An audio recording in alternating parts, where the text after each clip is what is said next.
Уже вторую неделю сотрудники подрядной фирмы «Градстрой» ведут здесь работы по очистке русла реки Басла, стараясь не повредить водопровод и электрические кабели. После расчистки камни, ил и мусор вывозятся на свалку, чтобы после каждого дождя все это вновь не попадало в реку. Как отмечают специалисты, проводить очистительные работы на этом участке сложно из-за того, что технике, которая увозила бы весь мусор, практически невозможно подъехать.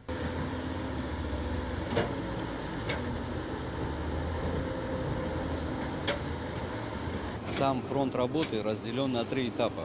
Первый этап – это расчистка устья реки, где сама речка встречается с морем. Мы его практически завершили. Второй этап – это расчистка от Красного моста до Белого. И третий этап – это от пожарной части до Белого моста. Река Басла протекает недалеко от жилых домов. Каждый год при сильных дождях и таянии снега река выходит из берегов, соответственно, затапливает ближайшие дома. Со слов специалистов, после очистки русла эта проблема частично будет решена. Сам грунт тяжелый, местами техника застревает.